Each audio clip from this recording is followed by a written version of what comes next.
आपल्या माडात पाणी भरतं हे आपण वारंवार सांगितलेलं होतं. वरून येणं सगळं पाणी इकडेच येतं आणि मग शेवटी ते ह्या पाण्यात भरतं. आणि हे वारंवार आपण कॉन्ट्रॅक्टरांना सांगितलेलं होतं, पण त्यांनी आपली मनमानी केली. आपली मनमानी केली. त्यांना आपल्याला मनाला येईल तसं गावातल्यांना हडतूड केलं लिटरली. त्या शब्दात त्यांनी जे मनाला येईल वाटेल ते अशा भाषेत त्यांनी उत्तरं दिली. त्यांना वाटेल तसं ह्याने हे केलं. आता हे पाणी असं भरत आहे. आता हे पाणी जाण्यासाठी आम्ही इकडे ऑलरेडी पाईप टाकलेले होते. या पाईपाची डेप्थ एवढी होती. जेव्हा हे पाईप आपण इकडनं मग डायरेक्टली पाणी डायरेक्ट खाडीमध्ये जात होतं.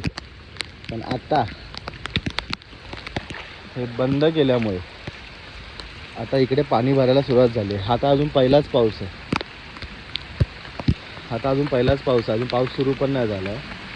आमचे 2 पाईप होते. एक पाईप इकडे आहे आणि इकडे आहे. आम्ही त्यांना विनंती केलेली वारंवार की इकडे पाणी भरतं, पाणी जाणार नाही, पाईप टाकून द्या, गटार मारून द्या. गटारसुद्धा मारून दिलेलं नाही आणि त्याच्यामुळे आता हे अशी अवस्था होत आहे.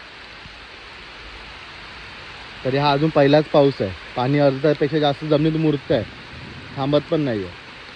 तर तरीसुद्धा हे पाणी आता पहिल्याच पावसात एवढं भरलं. त्यांना वारंवार सांगितलं गेलेलं की खालून पाईप टाका, ड्रेन ठेवा. पण तरीसुद्धा त्यांनी ठेवले नाहीत. जाणून बुजून ठेवलेले नाही. गावकऱ्यांचं काही ऐकायचं नाही त्यांनी ठरवलेलंच होतं. त्या हिशोबाने त्यांनी काय ऐकलंच नाही. आता हे एवढं पाणी भरलेलं आहे पहिल्या पावसात. आता ह्याच्यावरून अंदाज लावू शकता की किती इकडनं पाईप डायरेक्ट खाडीत टाकलेले होते पहिले ड्रेन पाण्याचे. तर ते पाणी त्यांनी पूर्णपणे अडवून हे आमच्याच गडग्याचे दगड वापरले. जे दगड त्यांना उठवायला त्यांच्याकडे लेबर नाही. हे दगड आमच्याच गडग्याचे, चांगला गडगा असतात ते गडग्याचे तोडून त्यांनी स्वतःच्या कामासाठी वापरले.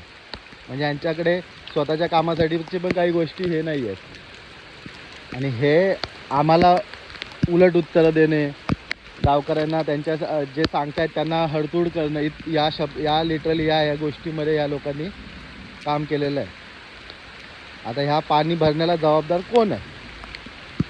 ह्यामध्ये प्रमुख कॉन्ट्रॅक्टर आहे, म्हणजे जो ह्याला जबाबदार आहे तो म्हणजे तो समीर पवार. त्याच्या ह्या सगळ्या अरेरावीपणा म्हणजे आम्ही उर्मटपणामुळे आम्ही चांगल्याने सगळं सांगत होतो तरीसुद्धा कोणाचं ऐकलं नाही. याच्या खालून एक पाईप टाकून द्या, ड्रेनेजचा एक पाईप काढून द्या. कोणी काढून दिला नाही. आम्ही टाकतो, आम्ही खर्च करतो, आम्ही पाईप देतो आणून, फक्त खाली त्याच्यात टाका. हे पण त्यांनी ऐकायला तयार नाही झाले. पहिले सुरुवातीला हेच सांगितलं की टाकणार करून उलटसुलट उत्तरं दिली. आणि नंतर मग जेव्हा वेळ आली पाईप टाकायची तेव्हा त्यांनी नकार दिला, पाईप टाकणार नाही मध्ये. आता ह्यामुळे हे जे पाणी भरतं आहे त्यामुळे आमचं आर्थिक नुकसान होतं.